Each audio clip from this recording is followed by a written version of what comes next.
Hello student, welcome back to this channel. You are watching Gyan Sagar study point. This is Hardeep sir. आज हम sentence के ऊपर बात करने जा रहे हैं कि सेंटेंस क्या है और सेंटेंस कितनी प्रकार के होते हैं। सेंटेंस को अगर हम डिफाइन करें तो sentence is a group of words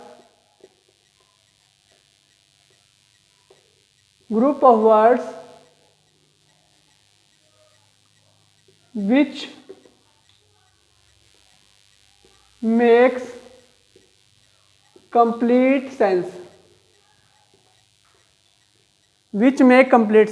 कि सेंटेंस है शब्दों का समूह होता है जो कि कोई मीनिंग प्रदान करता है, जिसकी कंप्लीट कोई सेंस निकलती है। कोई ऐसा शब्दों का समूह जिसका कोई मीनिंग होता है। तो ये थी इसकी डेफिनेशन। उसके बाद सेंटेंस कितने प्रकार के होते हैं तो वो डिफाइन कर लेते हैं। Sentence, kind of sentence. आप साथ के साथ इनको लिखते चले जाएं वीडियो को रोककर।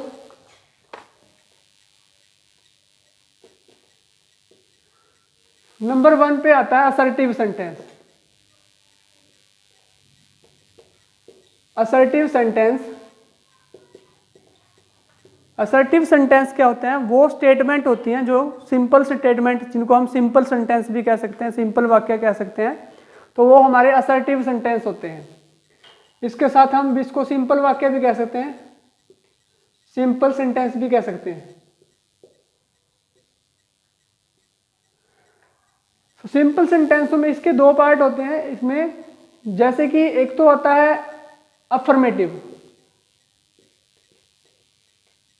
अफर्मेटिव सेंटेंस जो होते हैं वो बिल्कुल सिंपल सेंटेंस कहलाते हैं। सिंपल सेंटेंस जैसे कि कोई अफर्मेटिव सेंटेंसों को एक सेंटेंस में बना के बता देता हूं आपको। जैसे he is a good boy,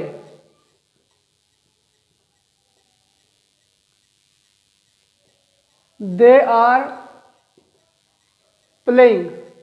इसमें क्या होता है कि किसी काम के होने के बारे में बताया जाता है कि वो चीज़ है, ऐसा हो रहा है, होता है। जैसे ही स्लीपिंग, वह सो रहा है, ये कुछ खेल रहा है, कर रहा है, working. He is a good boy, वो अच्छा लड़का है, मतलब वो कार्य है, मतलब वो चीज़ जिसके होने का अस्तित्व हो उसके बारे में हम दे आर प्लेइंग, वे खेल रहे हैं। तो इस तरह के जो सिंपल वाक्य हैं इनको हम अफर्मेटिव सेंटेंस कहते हैं, जिसमें कार्य के होने की संभावना बताई जाए। तो उस तरह के वाक्यों को हम अफर्मेटिव सेंटेंस कहते हैं। जैसे और वाक्य देख लेते हैं। We are going to market, तो ये जो है अफर्मेटिव सेंटेंस कहलाएगा, क्योंकि जिसमें कार्य के होने की संभावना होती है कि वह मार्केट जा रहे हैं, तो काम कर रहा है, हो रहा है, कर रहे हैं किसी के भी द्वारा, तो उस वाक्यों को हम अफर्मेटिव सेंटेंस कहते हैं। अफर्मेटिव सेंटेंस के साथ असर्टिव के दूसरा पार्ट जो है उसको कहते हैं नेगेटिव सेंटेंस। क्योंकि अगर हम जरूरत से ज़्यादा आपको एग्जाम्पल देते रहेंगे तो फिर आपको वीडियो काफ़ी बड़ी हो जाती है। तो सेकंड है नेगेटिव सेंटेंस। अब अफर्मेटिव में क्या होता है? अफर्मेटिव में किसी काम के होने की या कोई चीज़ है उसके बारे में होने की संभावना का पता चलता है, परंतु नेगेटिव वाक्यों में नोट आ जाता है कि वो काम हो नहीं रहा। निषेध वाले वाक्य जो होते हैं, नेगेटिव वाक्य जो हैं, जैसे कि ही इज नॉट प्लेइंग, वह खेल नहीं रहा है।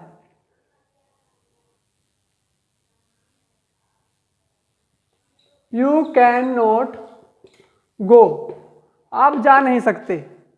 तो जहां पर भी नोट शब्द आता है, नोट वाले वाक्य होते हैं, तो वो सिंपल, परंतु सिंपल सेंटेंस होते हैं नोट वाले, तो उनको हम नेगेटिव सेंटेंस कहते हैं। जो अफर्मेटिव का ही एक पार्ट होता है उनको हम नेगेटिव सेंटेंस कहते हैं, परंतु वो अफर्मेटिव का ही पार्ट होता है। तो इस तरह के वाक्य जो हैं जिनमें नोट आ जाए, पीछे कोई क्वेश्चन मार्क ना हो, आगे कोई इंटेरोगेटिव जैसा कुछ ना हो, तो वो हमारे सिंपल नेगेटिव वाक्य कहलाते हैं, जिनमें उस कार्य के होने ना होने की संभावना दिखाई जाए। तो जिसलिए पहले ही नेगेटिव वर्ड यूज हो गया कि वहां पर उसकी नकारात्मकता दिखाई जाए कि वो हो नहीं रहा। तो उसके बाद है थर्ड नंबर, सेकंड जो हमारा सेंटेंस है, सेकंड सेंटेंस को हम असर्टिव के बाद इंटेरोगेटिव आता है। इंटेरोगेटिव सेंटेंस, इंटेरोगेटिव सेंटेंस कौन से सेंटेंस होते हैं? इंटेरोगेटिव वो वाक्य होते हैं जिनके पीछे हम ये क्वेश्चन मार्क का जो साइन होता है उसको ही हम इंटेरोगेटिव वाक्य कहते हैं। इंटेरोगेटिव बनाने के लिए हमें क्या चाहिए, इसके बनाने के नियम होते हैं। तो सबसे पहले तो इंटेरोगेटिव वाक्य वो होते हैं जैसे कि जो WH फैमिली से संबंधित होते हैं। WH फैमिली का कोई भी वर्ड अगर पहले आ गया तो उसके लास्ट में हम क्वेश्चन मार्क लगाएंगे, जैसे कि what is your name, what is your name. तो इस तरह के जो वाक्य हैं उनको हम इंटेरोगेटिव वाक्य कहते हैं। जैसे ये था, सेकंड वाक्य हम लिख लेते हैं,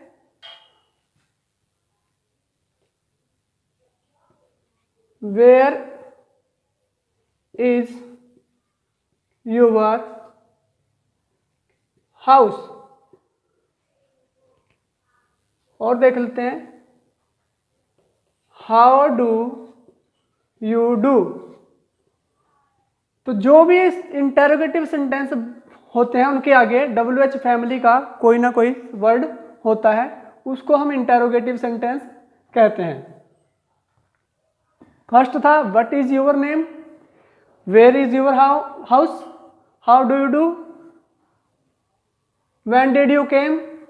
तो इस तरह के जितने भी वर्ड होते हैं, सेंटेंस हैं WH फैमिली से संबंधित, हम यहाँ मैं लिख देता हूँ WH के कौन कौन से शब्द हैं, इसको नोट करके लिख सकते हो।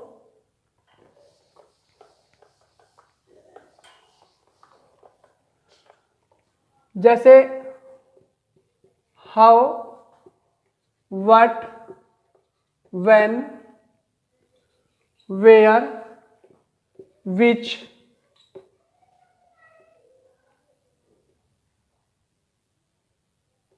हु। तो ये जो WH फैमिली के संबंधित वूम वर्ड है, इन शब्दों को पहले रखा जाता है सेंटेंस में, उसके पीछे क्वेश्चन मार्क होता है, या जिन सेंटेंसों के पीछे क्वेश्चन मार्क का निशान होता है उनको हम इंटेरोगेटिव सेंटेंस कहते हैं।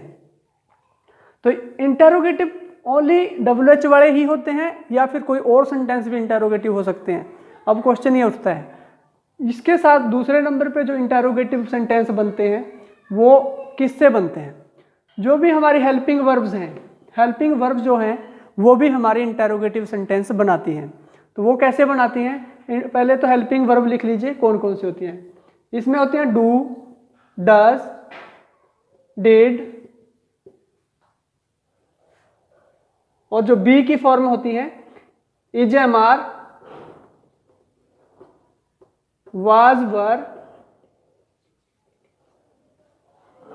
Has, have, had. तो ये सारे जो सेंटेंस हैं वो हमारे जो हेल्पिंग वर्ब हैं वो इंटेरोगेटिव सेंटेंस बनाने में हमारा सहयोग करती हैं।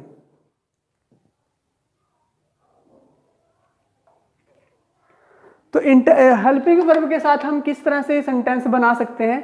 जैसे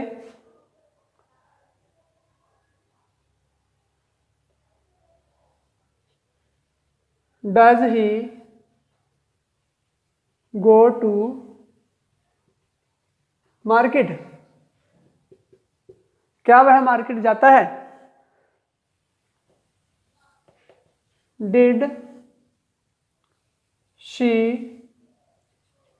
वॉश द क्लोथ्स, क्या वह कपड़े धोती है? क्या उसने कपड़े धोए?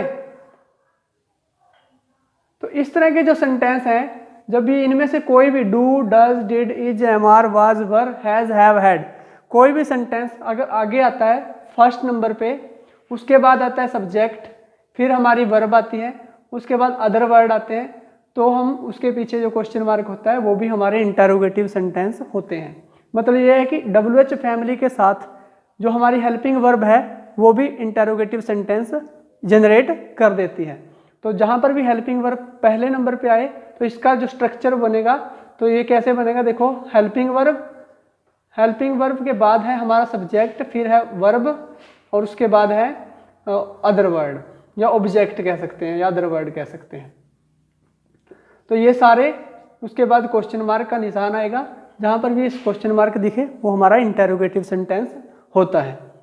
तो इसके बाद कि ये तो ठीक है WH है और वाले फैमिली के वर्ड हैं और दूसरा है हेल्पिंग वर्ब, क्या इनके बाद कोई और भी ऐसा शब्द है जो हमारे इंटरोगेटिव सेंटेंस को जनरेट करते हैं, इंटरोगेटिव जिनके लगाने से सेंटेंस इंटरोगेटिव बनता हो? तो हाँ, उसमें एक और आता है, मैं इसको रफ कर देता हूँ। इसके बाद नंबर 3 पे आता है, नंबर 3 है जो कि हमारे मॉडल होते हैं। मॉडल जो है, मॉडल के लगाने से भी हमारा जो है इंटरोगेटिव सेंटेंस बन जाता है, जैसे will, shall, can, could, should. तो ये जो मॉडल है इनके लगाने से भी हमारा जो इंटरोगेटिव सेंटेंस बन जाता है, जैसे will you help me, can you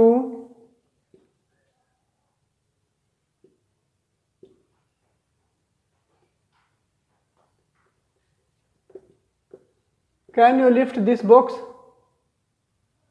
तो इस तरह के जो हमारे सेंटेंस हैं मॉडल के आगे आने से भी हमारे जो है इंटरोगेटिव सेंटेंस बनते हैं। अब इंटरोगेटिव सेंटेंस 3 तरह से बनते हैं। एक तो WH फैमिली का कोई भी वर्ड आगे आता है तब हम उसके पीछे इंटरोगेटिव निशान होता है, और दूसरा हेल्पिंग वर्ब में अगर पीछे इंटरोगेटिव साइन लगा है तो पीछे इंटरोगेटिव का साइन लगा है तो ही वो इंटरोगेटिव काउंट होगा, अगर पीछे इंटरोगेटिव नहीं लगा तो वो इंटरोगेटिव नहीं माना जाएगा।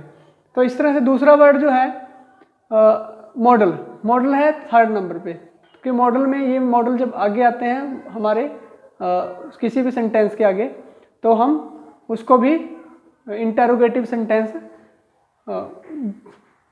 मानते हैं कि वो इंटरोगेटिव सेंटेंस है। इसके बाद नंबर 3 पे आता है कि इसके बाद आता है इंपेरेटिव सेंटेंस। नंबर 3 है इंपेरेटिव सेंटेंस। इंपेरेटिव सेंटेंस कौन से होते हैं? जिन सेंटेंसों में ऑर्डर, इंस्ट्रक्शन,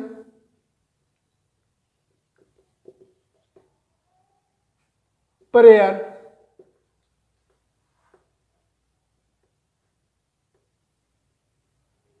जहां पर ऑर्डर दिया गया, इंस्ट्रक्शन दी गई हो, सुझाव दिया गया या निर्देश दिए गए हो, तो उन सेंटेंसों में प्रार्थना की गई हो, उन सेंटेंसों में हम इंपेरेटिव सेंटेंस कहलाते हैं। जैसे तो इनमें क्या करते हैं, वर्ब की फॉर्म जो पहले लगाते हैं, वर्ब पहले और अदर वर्ड बाद में होता है। जैसे shut the door, shut the door. उसके बाद है लिसन,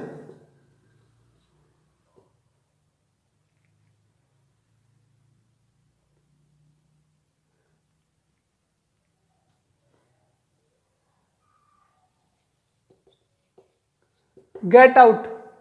तो इस तरह के जो सेंटेंस हैं वो हमारे इंपेरेटिव सेंटेंस कहलाते हैं, जो सिंपल सेंटेंस होते हैं, वर्ब पहले आती है उसके बाद अदर वर्ड, इसका स्ट्रक्चर है, ये इसका स्ट्रक्चर है। और इस तरह के जो वाक्य हैं सिंपल वाक्य हैं जो हमारी आम बोलचाल की भाषा में यूज होते हैं। Be careful, be careful, be honest,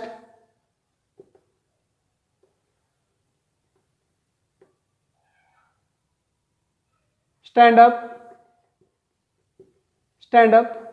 तो इस तरह के जो वाक्य हैं, सिट डाउन, तो ये सारे वाक्य जो हैं हमारे इंपेरेटिव सेंटेंस कहलाते हैं। तो इसकी इनमें ऑर्डर दिया गया जाता है या इंस्ट्रक्शन दी जाती है। देखो स्टैंड अप, स्टैंड अप के लिए हम किसी एक व्यक्ति को भी कह सकते हैं, इंस्ट्रक्शन दे सकते हैं, और एक से ज़्यादा को भी इंस्ट्रक्शन दे सकते हैं। प्रेयर कर सकते हैं और ऑर्डर। और इसमें इंपेरेटिव सेंटेंसों में नेगेटिव सेंटेंस जो होते हैं, नकारात्मक सेंटेंस जो होते हैं, उनको कैसे बनाते हैं? डू नॉट लगा के, डू और नॉट, डू नॉट लगा के हम इंपेरेटिव सेंटेंस बनाते हैं। जैसे डोंट गो देयर, या इसको हम शॉर्ट फॉर्म में लिख देते हैं don't, don't abuse, don't think so, ऐसा मत सोचो। डोंट अब्यूज, किसी को गाली मत दो। डोंट गो देयर, वहां मत जाओ। डोंट लाफ, हंसो मत। डोंट लाफ, हंसो मत। तो इस तरह के जो वाक्य हैं वो सारे इंपेरेटिव वाक्य कहलाते हैं, जिनमें हम देखो यहाँ पर जो सेंटेंस होंगे उनमें हमने देखो डू से शुरू हो रहा है। मैंने जब इंटरोगेटिव बताया था कि डू उसके बाद क्वेश्चन मार्क होगा, तो यहाँ पर हम क्वेश्चन मार्क नहीं लगा रहे। ये ध्यान से देख लेना, दोनों का फर्क महसूस समझ लेना कि यहाँ पर डू नॉट, बेशक डू आ गया है परंतु पीछे क्वेश्चन मार्क नहीं है, तो इसको हम इंटरोगेटिव नहीं कहेंगे, ये इंपेरेटिव वाक्य होगा। अगर एग्जाम में आ जाता है तो डू आगे लगा हुआ है परंतु पीछे क्वेश्चन मार्क नहीं है, तो ये इंपेरेटिव वाक्य में जाएगा, इसको इंपेरेटिव कैटेगरी में हम रखेंगे। तो उसके बाद अगर हमने रिक्वेस्ट की बात आती है, रिक्वेस्ट जो है, जैसे कि किसी को रिक्वेस्ट कर रहे हैं, इनको आप लिख लीजिए, स्क्रीनशॉट ले लीजिए। जैसे कि please open the door, please help me. तो जब हम प्लीज शब्द का यूज करके कोई भी कार्य करने के लिए किसी को बोलते हैं तो वहां पर भी हम जो है इंपेरेटिव सेंटेंस हमारा होता है। प्लीज डोंट क्राई, कृपया मत रो। तो इस तरह के जो सेंटेंस हैं तो उनको भी हम इंपेरेटिव सेंटेंस कहते हैं। तो इंपेरेटिव सेंटेंस में आपको बताया मैंने कि जो वर्ब पहले आती है, अदर वर्ड बाद में आते हैं। जैसे कि सिंपल वाक्य हैं जो हमारे डे टू डे लाइफ में हम यूज करते हैं कि ये करो, वो ना करो। लिसन, शट द डोर, दरवाजा बंद करो। लिसन, सुनो, बात को सुनो। गेट आउट, बाहर चले जाओ। तो यहाँ पर ऑर्डर दिया जा रहा है, बी ऑनेस्ट, ईमानदार बनो।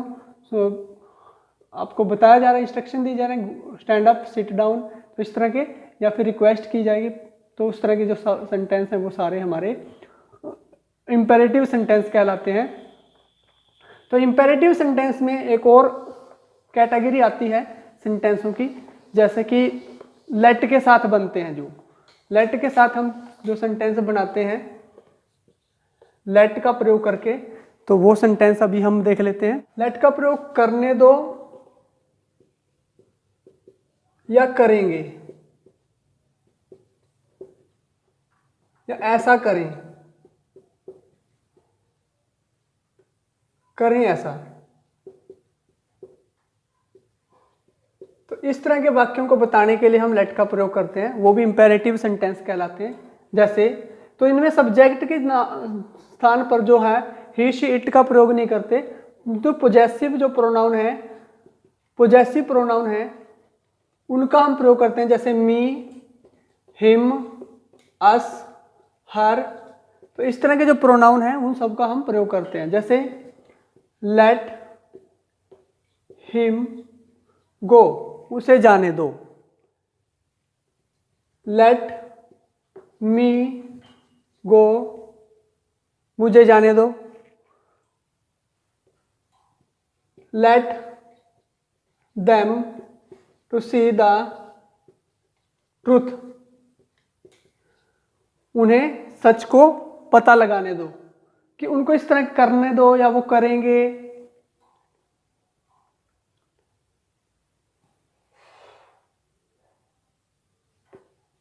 लेट अस गो नाउ, अब हमें जाने दो। और जो है sentence, let us help him, हमें उसकी मदद करने दो। तो इस तरह के जो सेंटेंस हैं वो सारे हमारे इंपेरेटिव सेंटेंस कहलाते हैं। ये आप नोट कर लें, समझ लें कि लेट का प्रयोग हम करने दो, करेंगे या ऐसा करें, इस तरह के सेंटेंसों में हम करते हैं। मुझे जाने दो, मुझे let them to see the, उनको सच का पता लगाने दो। हमें, मुझे अभी जाने दो। लेट अस गो नाउ, अभी हमें जाने दो। लेट अस हेल्प हिम, हमें उसकी मदद करने दो। तो इस तरह के जो सेंटेंस हैं हमारे वो सारे इंपेरेटिव सेंटेंस कहलाते हैं। तो इसमें जो क्या होता है, इंपेरेटिव सेंटेंसों में यू जो होता है वो साइलेंट रहता है। वो जो है साइलेंट रहता है। यू का प्रयोग हम अब देखो ये सभी किसी न किसी के लिए यूज किए जा रहे हैं। अगर हम उनके नाम का यू जो है वो सेंटेंस में साइलेंट रहता है, उसको यूज नहीं करते, परंतु वो ना होते हुए भी वो होता है सेंटेंस के अंदर। तो उसको एक तो साइलेंट वो होता है, जैसे ऑनेस्ट में एच साइलेंट है, परंतु इंपेरेटिव सेंटेंसों में यू शब्द की हम सामने वाले को वो शब्द बोल रहे हैं, डोंट क्राई, चिल्लाओ नहीं, यू डोंट क्राई। तो इस तरह के जो वाक्य हैं उनमें हम यू को साइलेंट रखते हैं। नंबर 4 पे एक्सक्लेमेटरी सेंटेंस।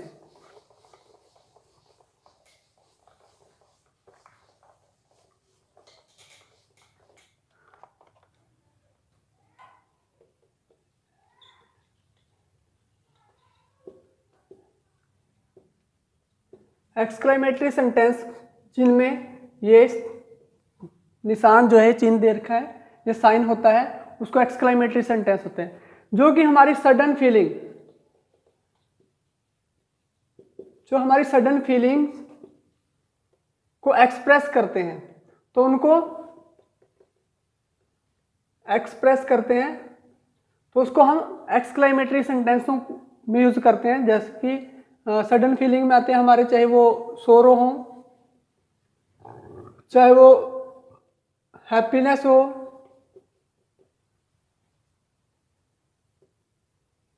तो जो ये हमारे खुश, चाहे दुख हो चाहे खुशी की बात हो, वो सब हमारे जो है एक्सक्लेमेटरी सेंटेंसेस में आ जाते हैं। सोरो है, हैप्पीनेस है और सरप्राइज है। सरप्राइज जहां पर जैसे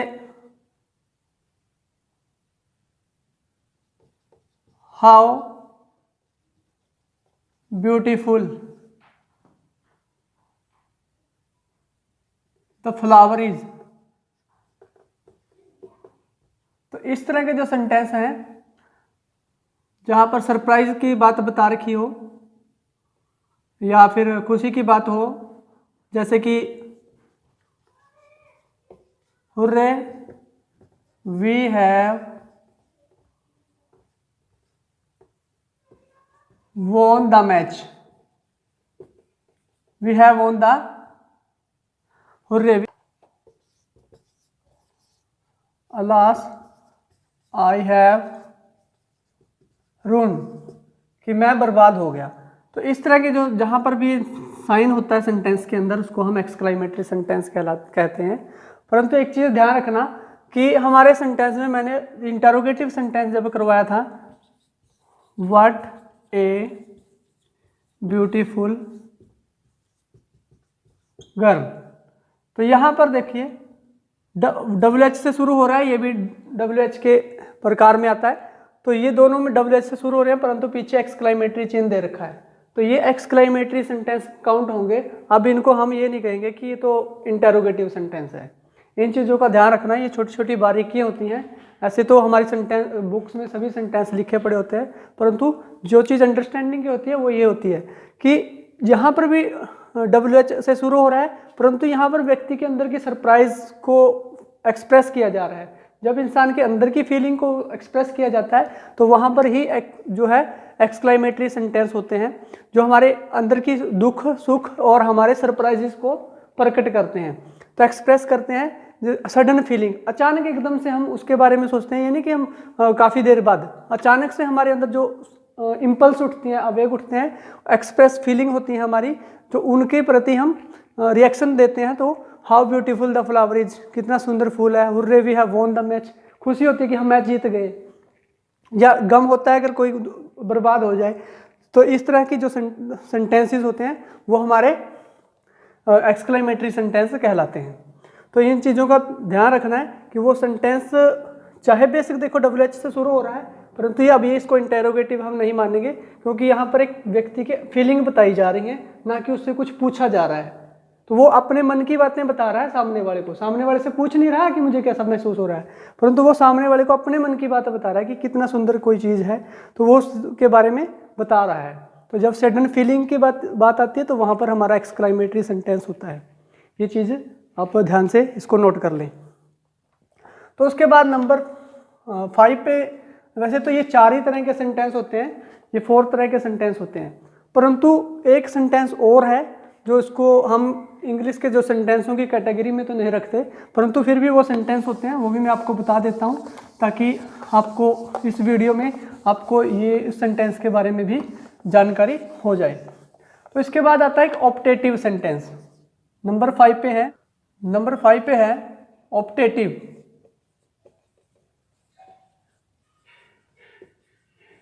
जो हमारे इच्छार्थक सेंटेंस हम इसको कहते हैं, जिसमें हमारी इच्छाएं दी गई होती हैं व्यक्ति के, जैसे उसमें हमारी डिजायर है, डिजायर्स और ब्लेसिंग, ब्लेसिंग्स और डिजायर होती हैं। तो व्यक्ति जब डिजायर और ब्लेसिंग कब करता है, वो अपने मन से खुश होकर किसी दूसरे को ब्लेसिंग करता है या डिजायर उसके प्रति उसके अपने डिजायर बताता है। जैसे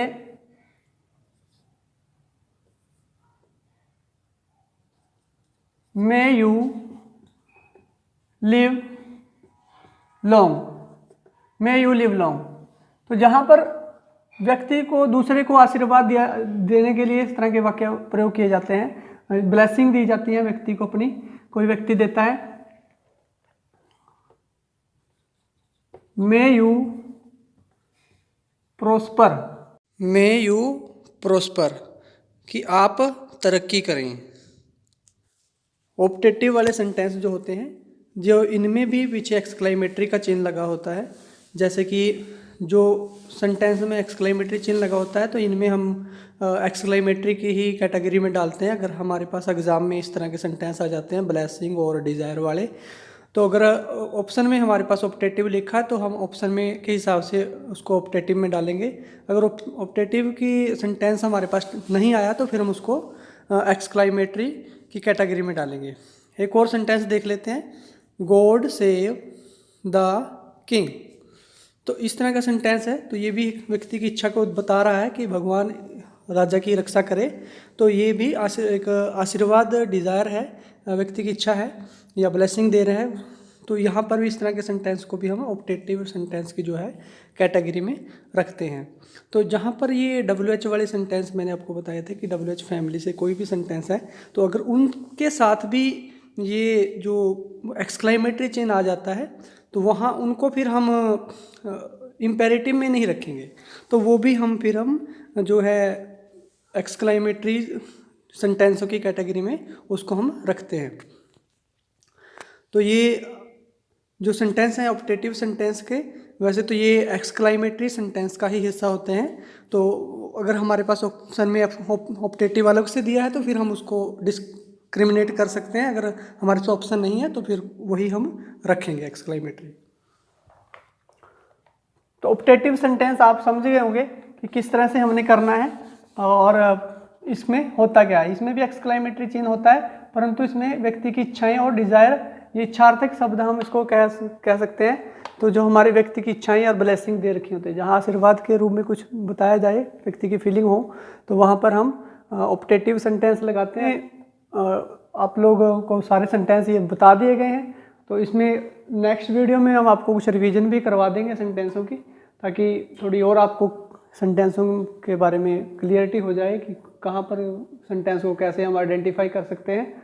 तो अगर हमारे चैनल पर आप न्यू हो तो चैनल को सब्सक्राइब कर लीजिए और बेल आइकन को दबा लीजिए, ताकि आपको हमारी वीडियो की नोटिफिकेशन मिलती रहे।